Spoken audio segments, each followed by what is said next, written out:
Il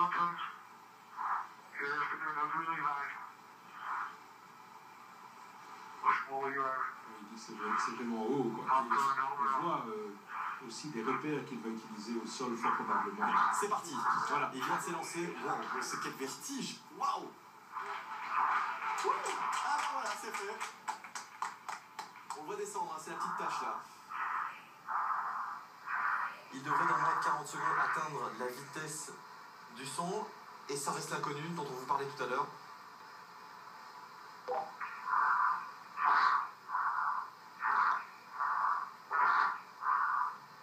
Sa respiration s'accélère. 900 km/h. On est à 1000. Dans moins de 50 km/h. Il vient normalement passer. Oui, il a passé la vitesse. On l'entend respirer. Il bouge. Il sourit. Il est en spin, c'est ça? Non? Oui, apparemment. Je pense qu'il est un peu en spin. Mais heureusement, c'est... Oui, là, en spin, on revient. Sa vitesse est réduite, là. Il décélère. Là, c'est vraiment le problème, vraiment crucial. Là. Il faut qu'il puisse quand même contrôler maintenant. Parce que sinon, je pense que si de toute façon il y a trop de jets, les parachutes de secours vont commencer de freiner. Voilà, il est stabilisé. Ouais, ok, ça. C'est impressionnant.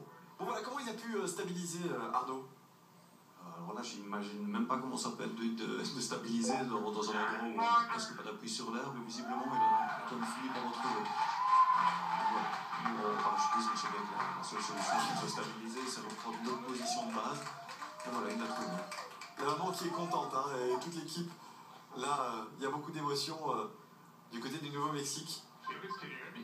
On voit maintenant Félix descendre. Et depuis, donc il vient de lui demander s'il l'entendait. Ils sont censés avoir un contact audio. Mais il ne parle pas, Félix.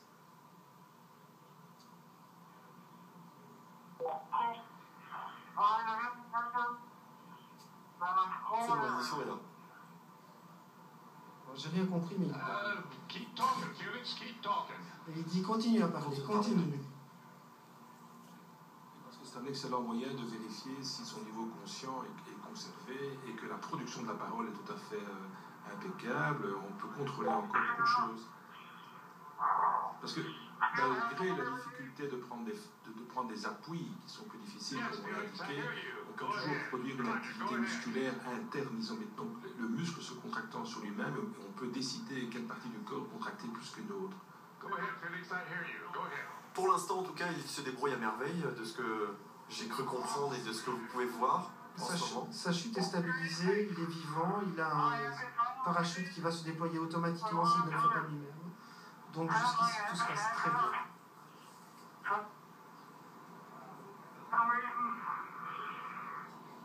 Et sa vitesse est censée diminuer progressivement. Au fur et à mesure que la pression augmente, les forces de frottement vont augmenter et il va freiner juste, même sans parachute, juste à cause du frottement de l'air sur son corps. D'accord. On peut aussi rappeler qu'il y a, pour le moment, il y a deux des objectifs, deux records qui sont un petit peu antipode.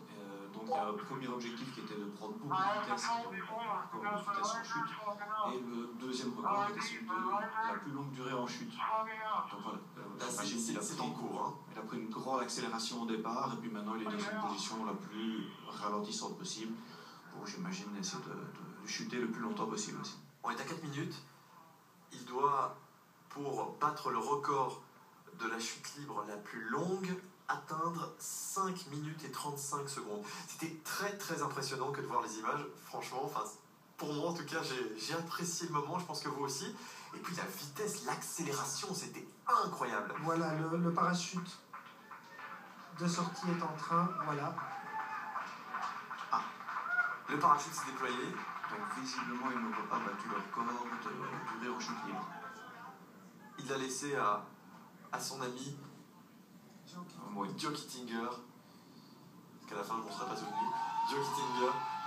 Là, c'est dommage qu'on n'a pas d'informations concernant la hauteur à laquelle il se trouve, parce que pour la l'impression que c'est un peu haut encore pour avoir ouvert son parachute.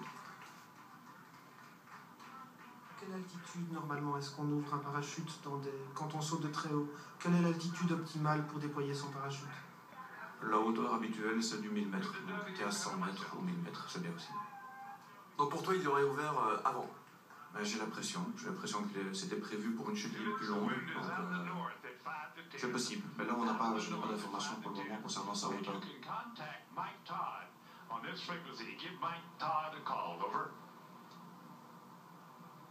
Il s'agit d'appeler un certain Mike Todd. Pour venir le chercher, c'est ça? Oui. Je crois que c'est une blague. Je crois que c'est une blague entre eux. D'accord. Tu dois appeler le taxi. Ils sont en train de discuter de son point d'atterrissage, évidemment, maintenant. Où est-ce qu'il va atterrir exactement?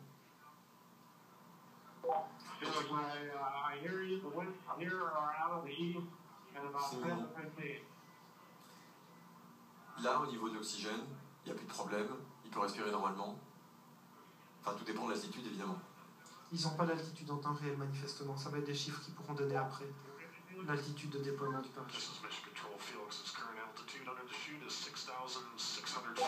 6000 pieds, ça fait 2000 mètres, 2200 mètres. Donc il a bien ouvert un peu trop tôt. Et à votre avis, il a ouvert plus tôt? Pourquoi? Peut-être pas tout à fait la notion du temps au niveau de sa chute. Il a peut-être trouvé que c'était trop long. Ouais. Il nous dira à son arrivée. Je pense, il nous appellera, il nous enverra un email.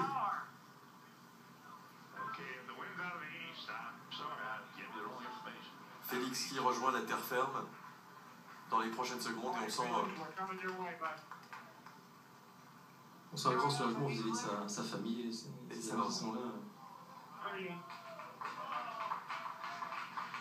On pourra dire dans les prochaines secondes que la mission Red Bull Stratos est donc un succès.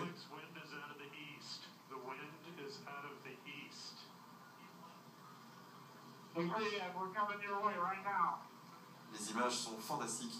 Est-ce qu'il aura un petit temps d'acclimatation par rapport à ce qu'il a vécu? Est-ce qu'il pourra communiquer normalement directement? Ouais. Oui, je pense que dans ces conditions-là, c'est tout à fait possible. Hein, ça ne va pas poser trop de problèmes, sauf s'il lui est arrivé quelque chose en particulier. Mais là, il communique, donc il n'y a vraiment aucun problème. Très bien. C'est un succès. C'est un succès, on peut dire. Ouais.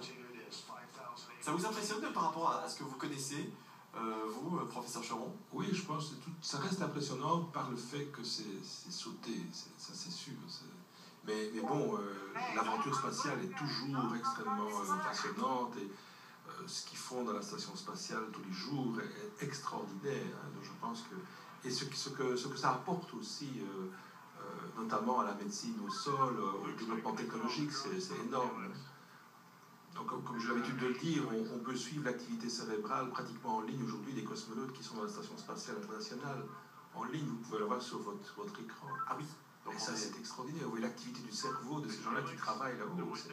C'est fantastique. C'est incroyable, c'est sûr. Arnaud, là, ça reste ton domaine. Là, on est descendu en dessous de 6000, donc c'est voilà. Je me sens chez moi. Dis-moi un petit peu, bon, là, c'est un retour avec un parachute, tout ce qui est de plus normal. Ça te semble logique, tout ce qui se passe? Oui, tout est normalement constitué. Là, je veux dire, tout est parfait. La pression est retombée, il ne faut juste pas qu'il tombe sur l'hélico. Oui. Et allez. Non, qu'il aille sur la route et qu'il se fasse écraser par un véhicule, ce sera c'est sûr. La capsule, là, en ce moment, qu'est-ce qui se passe pour elle? Il y a des gestes... La capsule est en vie, c'est déjà pas mal du tout. Enfin, à un moment, il tournait vite. Hein. Il se pose. Et voilà, c'est réussi. Bravo. Génial. Et on voit Joe Gittinger là qui laisse exposer sa joie. C'est le cas aussi pour Félix à l'instant qui vient de rejoindre la terre ferme. C'est beau, c'est beau. Mission Control shows recovery crew is at Felix's location. Also, Mission Control shows the balloon has been cut from the capsule and the capsule is on its descent. C'est un succès, donc l'équipe, une partie de l'équipe vient de le rejoindre. Il tient très bien debout, hein. Ah ouais, ça va, ça a l'air de s'être bien placé.